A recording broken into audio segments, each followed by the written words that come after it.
Қайырлы күн, 8-ші сынып білім алушылары. Дүниежүзі тарихы пәнінен қарастыратын кезекті сабағымыздың тақырыбы неліктен фашизм Италия мен Германиядан бастау алды деп аталады.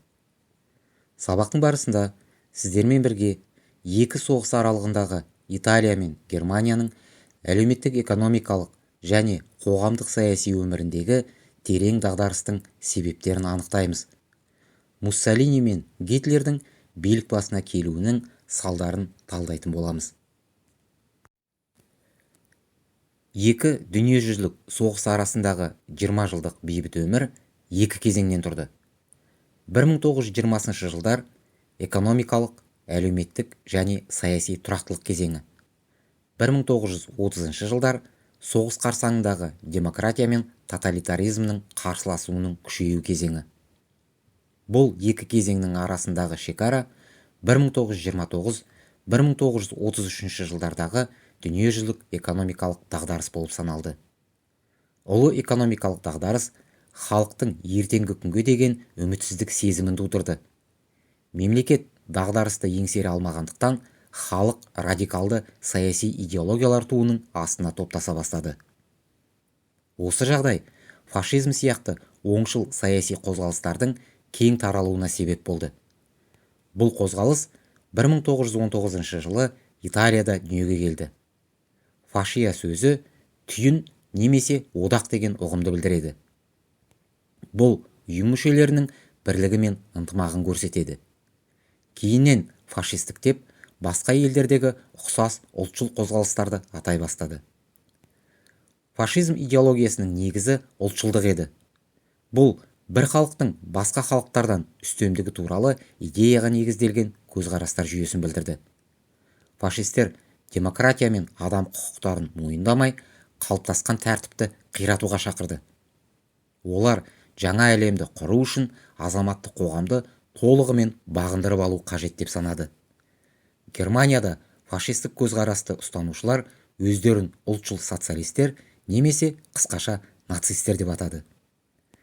Дүниежүзілік экономикалық дағдарыстың салдарынан мемлекеттің экономикаға белсенді араласуынсыз еңсеру мүмкін болмады. Мемлекет пен азаматтық қоғамның нарық пен мемлекеттік реттеудің рөлі туралы сұрақтар өзекті болып табылды. Бұл мәселелер сол уақытта басты идеялық саяси қайшылығымен, яғни авторитаризм мен либералдық демократия арасындағы күреспен байланысты еді. Мемлекеттің қоғам өміріне араласу деңгейі мен ауқымы әр елде әртүрлі болды. Англия, Франция, Америка құрама штаттары, солтүстік Еуропа елдері сияқты демократиялық дәстүрлері бар елдер дағдарыстан демократиялық режим негіздерін сақтаудың арқасында шыға алды. Бірақ әлемнің көптеген елдерінде авторитарлық режимдер орнады. Авторитарлық диктатуралардың ерекшелігі парламенттік қағидаттардан бас тарту еді. Ал елді басқару төтенше заңдар арқылы жүзеге асырылды. 1920-1930 жылдары кейбір елдерде ұлттық идеология ретінде ұлтшылдықты таңдаған тоталитарлық режимдер пайда болды. Олар өздеріне авторитаризмнің сипаттамаларын қабылдап, оған көсемнің жеке басына табынушылық пен өзгеше ойлайтындарды жаппай қудалау тәжірибесін қосты. Нәтижесінде 20 ғасырдың 30 жылдарының ортасына қарай әлем елдері үш топқа бөлінді. Либералдық демократия режимі бар капиталистік мемлекеттер, авторитарлық режимдер орнаған мемлекеттер, тоталитарлық режимдер үстемдік еткен мемлекеттер. Елдер арасындағы бұрынғы экономикалық және ұлттық қайшылықтарға демократия мен тоталитаризм арасындағы қақтығыс қосылды. Ол біртіндеп екінші дүниежүзілік соғысқа ұласты. Тапсырма: экранда берілген қажетті ақпараттарды жұмыс дәптеріне жазайық.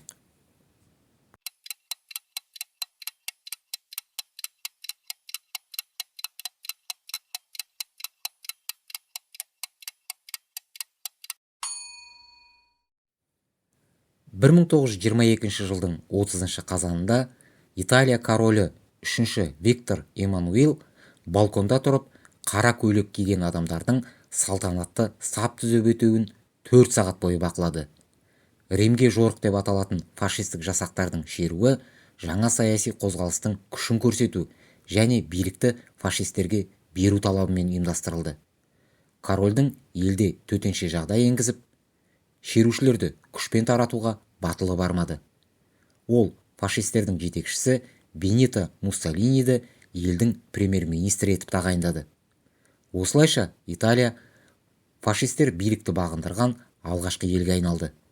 Ал 10 жылдан кейін Германияда Адольф Гитлер ұқсас сценарий бойынша билікке келді. Италия 1915 жылдан бастап Антанта жағында соғысса да, жеңімпаздардың арасындағы жеңілген елге айналды. Себебі Париж бейбіт келісімінің шарттары бойынша ол одақтастарынан уәде етілген аумақтардың тек 10% ғана алды. Ел экономикалық дағдарысқа душар болды. Кәсіпорындар жабылып, 2 миллиондай адам жұмыссыз қалды. Италияны әлеуметтік толқулар жайлады. Ал либералдық үкіметтер елдің өзекті мәселелерін шешуге дәрменсіздік танытты. 1922 жылы Италияда саяси дағдарыс шегіне жетті. 8 ай ішінде 3 рет үкімет ауысты. Фашистер осы жағдайды пайдаланып, Римге жорықты ұйымдастырды. Ұлттық фашистік партияның қаруланған ондаған мың қара көйлектілері елдің әр аймағынан келіп, корольден саяси билікті талап етті. Нәтижесінде Бенито Муссолини үкімет басшысы болып бекітілді. Муссолинидің билікке жетуіне мансапқорлық мінезі, жалынды сөздерімен халықты өзіне үйітіп алатын шешендік қабілеті маңызды рөл атқарды. Муссолини билікке келгеннен кейін қатал шаралар арқылы экономиканы қалпына келтіруге қол жеткізді. Ол мемлекеттік бюджеттің тапшылығын азайтып, шығынды кәсіпорындарды жекеменшікке берді. Ақша реформасын табысты жүргізіп, корпоративтік мемлекет құру жобасын ұсынды. Италиялық фашистер көсемінің ойынша, корпоративтік мемлекет либералдық, демократиялық және кеңестік режимдерге балама болуға тиіс еді. Италия халқы кәсіпкерлерді, кәсіподақтарды және жұмысшыларды біріктірген 22 салалық корпорацияға бөлінді. Осылайша азаматтар саяси өмірден шеттетіліп, тек өз корпорациясына қатысты мәселелерді шешуге ғана қатыса алды. Жұмыссыздық деңгейі төмендеп, ереуілдерге тыйым салынды. Фашистер Рим империясының ұлылығын қалпына келтіруді және Жерорта теңізін Италия көліне айналдыруды уәде етті. Италияның 1935 жылы басқыншылық саясатының алғашқы құрбаны Эфиопия болды. Гитлердің өсіп келе жатқан ықпалы Муссолиниді оны одақтас ретінде көруге итермеледі. 1930 жылдардың екінші жартысында Италия мен Германия арасында әскери саяси келісімдер жасалды. 1939 жылдың көктемінде италиялық армия Албанияны отарлады. Тапсырма. Алған білімімізді бекіту үшін тапсырмаларды орындайық. Дұрыс жауапты табыңыздар.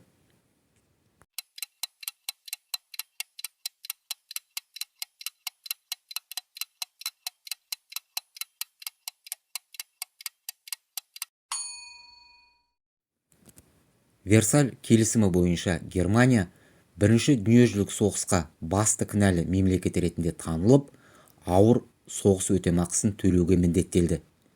Елдің экономикасы апатты жағдайға ұшырады. Инфляция астрономиялық деңгейге жетті.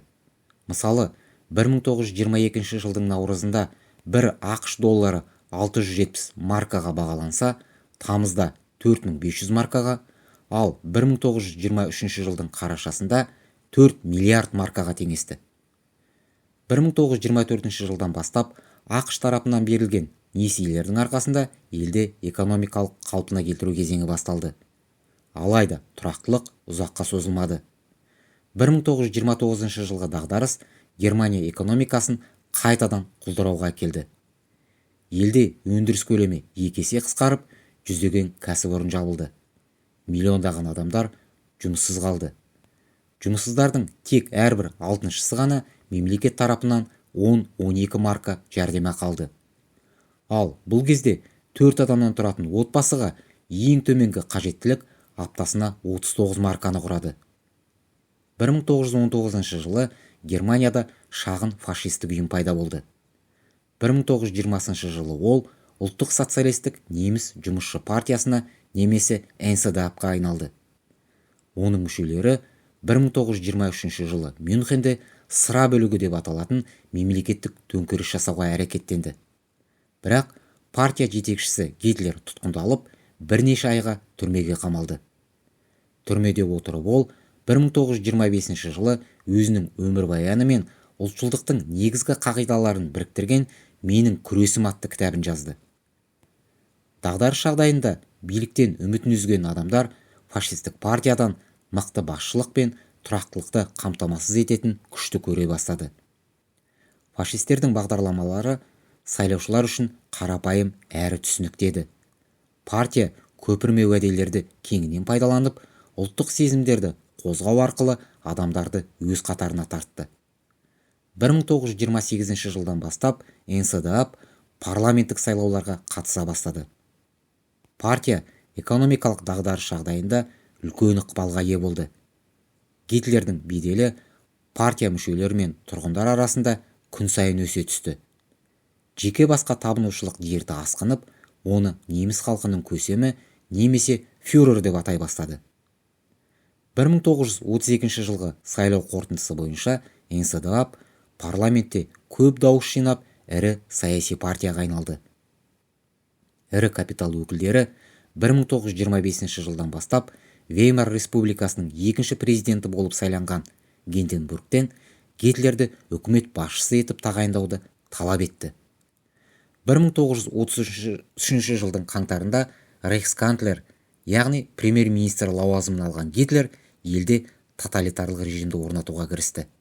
Италиядан айырмашылығы, Германияда диктатура бірден орнатылды. НСДАП-тан басқа барлық партияларға тыйым салынды. Гитлер құпия полиция немесе гестапо мен арнайы жасақтар немесе СС сияқты арнайы жазалаушы органдарды жұмылдырып, барлық саяси қарсыластарынан билік басын тазартты. Үкімет экономикаға толық бақылау орнатты. Жаңа заңдар ереуілдерге тыйым салып, тәуелсіз кәсіподақтарды таратты. Жаңадан жүздеген зауыттардың құрылысы басталып, бүкіл Германия аумағында сапалы автомобильдер жолдары салынды. Әскери өнеркәсіп қарқынды дамыды. 1930 жылдардың соңында әскери өнімдерді шығару көлемі жағынан Германия Еуропада алғашқы орынға шықты. Осының нәтижесінде 1936 жылға қарай Германияда жұмыссыздардың саны 6 миллионнан 1,5 миллионға дейін азайды. Ұлтшылдық режимінің алғашқы жылдарында Германия көршілермен соғысуға қауқарсыз болатын.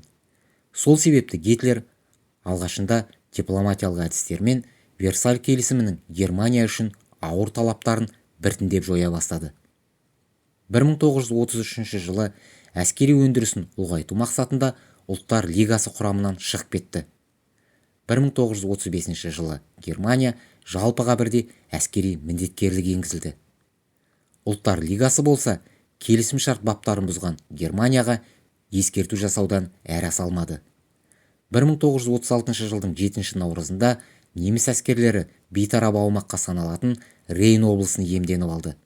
Франция бүйіріне қанжар болып соғылғалы тұрған Германияның әрекетіне наразылық нотасын ғана жолдады. Батыс Еуропа елдері Германияның қадамын ақмақ баланың ойынына санап, аса бір алаңдаушылық білдірмеді. Кейіннен Гитлер, егер Англия мен Франция сол кезде маған айбат шексе, мен райымнан қайтатын едім деп әріптестеріне сырын ашқан болатын. Рейн облысын Германияға қосып алу арқылы Гитлер әлемдік соғысқа дайындала бастады. Тапсырма.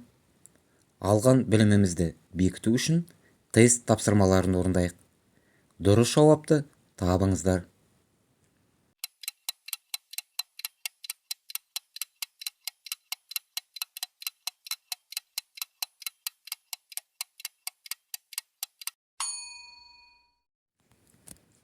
Тапсырма. 4 топқа бөлініп, неліктен фашизмнің Италия мен Германиядан бастау алғанына талдау жасаңыздар.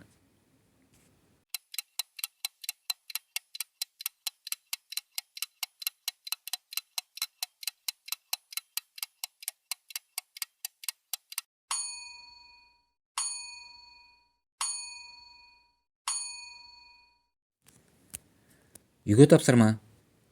Неліктен фашизмнің Италия мен Германиядан бастау алғанына талдау жасаңыздар.